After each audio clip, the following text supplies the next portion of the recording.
साधक मित्रों, आज बात करेंगे प्रीति और प्रश्रब्धि के विषय में। पश्चद्धि जिसे कहते हैं, समाधि की अवस्था में यह मुकाम आते हैं। बोध्यंग के जब हम महासतिपट्ठन सूत्र देखते हैं ना, जब धम्मानुपश्यना में बोधि के 7 अंग बताए हैं, उनमें चौथे नंबर का प्रीति है और प्रशब्दि 5वें नंबर का बोधि का अंग बताया गया है। बोधि के अंग यानी कि बोधि प्राप्त किए हुए व्यक्ति के अंदर यह 2 गुण, यह 2 अवस्थाएं अवश्य होती ही है, ऐसी बात है। तो उसके पहले एक बात करना चाहूँगा, चाहे किसी ने 1 शिविर किया हो या 2 शिविर किए हो या शिविर न भी किया हो, पर मुमुक्षु हो या जिसकी शील समाधि धर्म के प्रति आस्था हो, तो ऐसा व्यक्ति जब ध्यान की ओर आगे बढ़ता है, उसे पूर्व जन्म के किसी पुण्य कर्म से की वजह से या पुण्य पारमी की वजह से विपश्यना का मार्ग मिल गया हो, तो इस जन्म में तो वह किसी न किसी प्रश्न का समाधान ढूंढते हुए ही इधर आता है। जैसे कि पूज्य हमारे स्वर्गीय गुरुदेव जो माइग्रेन से पीड़ित थे और उस ढूंढने की अवस्था में उसका सोल्यूशन वे विपश्यना से जुड़ गए। वैसे ही अनेक जन अनेक मार्गों से आ सकते, भिन्न भिन्न कारणों से आ सकते हैं। कारण महत्व के नहीं हैं, फिर भी तो ये भिन्न भिन्न मार्गों से कभी ऐसे भी मुमुक्षु साधक आ जाते हैं कि जिन्हें ध्यान की बड़ा आकर्षण, ध्यान शब्द से ही बड़ा आकर्षण होता है। वे चाहते हैं कि बस भगवान बुद्ध के जैसा मैं आंखें मूंद कर निश्चल, निर्वेद, निष्कंटक समाधि में पहुंच जाऊं, और न जाने उस समाधि में मुझे ध्यान अवस्था में मुझे कितनी उर्मियाँ, कितना लाभ मिलेगा, कैसा कैसा अनुभव आएगा, ऐसे खींचे चले आते हैं। और अनेक जन व्याधि के कारण और भी कई कारणों से आ सकते हैं।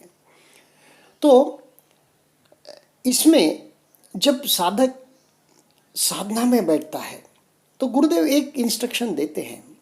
एक प्रवचन में एक बात कहते हैं, पहले दिन के प्रवचन में, आप पिकनिक के लिए नहीं आए, आप तपस्या करने आए हैं।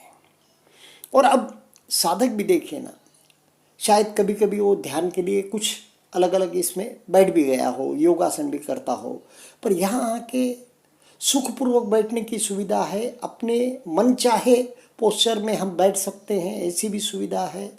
अच्छा नरम नरम जो वो बैठने का कुशन है, अच्छी तरह का कुशन है, चाहे आप उसको कुछ इधर उधर से तकिए भी लगा लो, वैसी भी है। फिर भी साधक 1 घंटे तक निश्चल अवस्था में, यानी कि अधिष्ठान में, आप कहेंगे बैठ नहीं सकता। जैसे गुरुदेव कहते हैं रोवा रोवा ना हिले, बिल्कुल बक कैसा ध्यान करता है या बिल्ली कैसे चूहे के बिल के आगे बैठती है, हमारा निर्मल और शुद्ध ध्यान है, उनका ध्यान वैसा नहीं है, व्याकुल ध्यान है। तो यह जैसा वो बैठते हैं उस प्रकार हम बैठ सकें, ये हर एक की चाह होती है, चाहना होती है, रहनी चाहिए, उसमें भी कोई आपत्ति नहीं है, व्याकुलता नहीं रहनी चाहिए। तो उसमें गुरुदेव हमें एक इंस्ट्रक्शन ये भी देते हैं, विपश्यना ध्यान साधना पलायन नहीं है।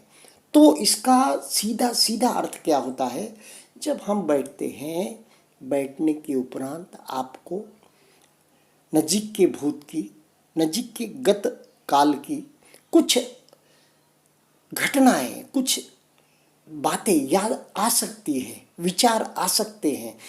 और साधक बहुत से तक इस उद्देश्य से भी आ जाते हैं कि मैं निर्विचार हो जाऊंगा समाधि में बैठते ही। ऐसे कुछ वो इंस्ट्रक्शन देंगे गुरुदेव, ऐसे कुछ बातें बताएंगे कि मेरी विचार विहीन अवस्था को मैं चला जाऊंगा। ऐसा बहुत एक हर साधक ये समझता है कि बिल्कुल निश्चल बैठूंगा, निर्विचार बैठूंगा। जैसा शरीर के तौर पर वो चाहता है काया से मैं बिल्कुल जड़वत एकदम पत्थर की मूर्ति की जैसे चट्टान की जैसे बैठूंगा, वैसे ही वो चाहता है कि मन से भी मैं अडोल बिल्कुल निर्विचार होकर बैठूंगा। और ध्यान में बैठते क्या होता है, ध्यान पलायन नहीं है, इसमें सब कुछ आ गया। पलायन नहीं है इसका मतलब विचार आ सकते हैं, विचार आएंगे ही।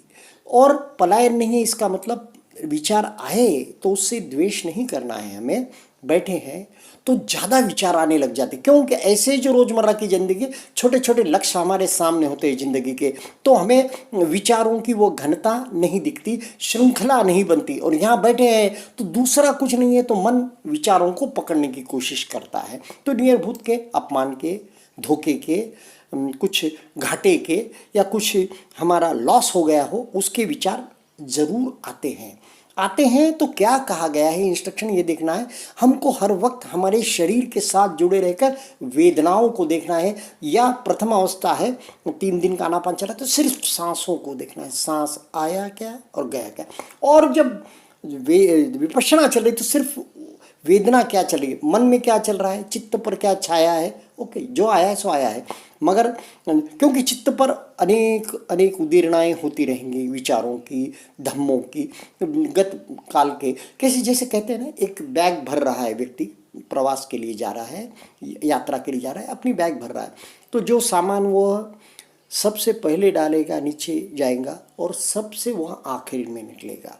यहाँ डिलीट हो रहा है, यहाँ पे संस्कार, आपके संस्कार का निस्सरण तक जाना है आपको, सिर्फ उदीरना तक नहीं, संस्कार का सिर्फ पहान तक नहीं, तदंग पहान तक नहीं, तो निस्सरण पहान तक जाना है। यानी कि जड़ से उसे उखाड़ना है, समुच्छेद पहान जैसा निस्सरण पहान करना है। तो आवश्यक यह है कि आप निश्चल होकर जितना ज़्यादा बैठ सके बिना हिले डुले उतना अपने को बैठने की कोशिश करना है। तो उस प्रवास में जाने वाले व्यक्ति के सबसे पहले जब वो प्रवास में बैग भर के निकल गया है तो सबसे पहले जब बैग खुलेगा, अब ध्यान को बैठे तो बैग खुल जाती है विचारों की, और उसमें से अभी अभी जो सबसे आखिर में रखे वो कपड़े सबसे पहले बाहर आती है, चीज़ें सबसे पहले बाहर आती है।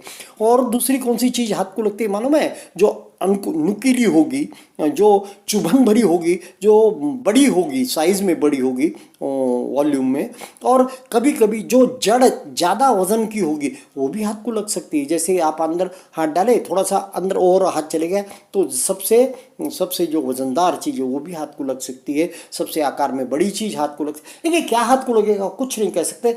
सबसे पहले लॉजिकली जो आखिरी में चीज़ें रखी वो पहले निकलेगी, लेकिन वो आखिरी में कोई चीज़ छोटी होगी और बड़ी चीज़ अगर दूसरी कोई रखी होगी नीचे तो भी वो पहले लग सकती है हाथ को। अनुकुचीदार नुकीली चीज़ हाथ को चुभ भी सकती है। इस प्रकार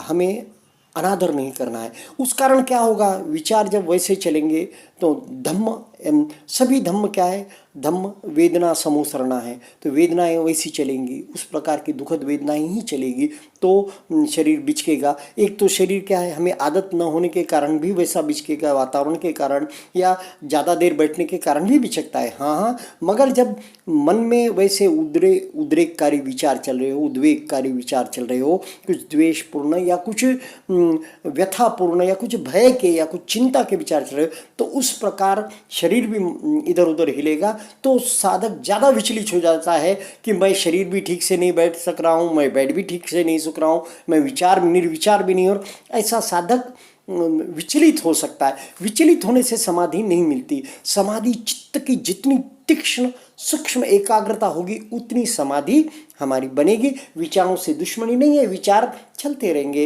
एक और विचार चल रहे हैं, लेकिन हम सारा महत्व हमारे संवेदनाओं को दे रहे हैं, पलायन नहीं है।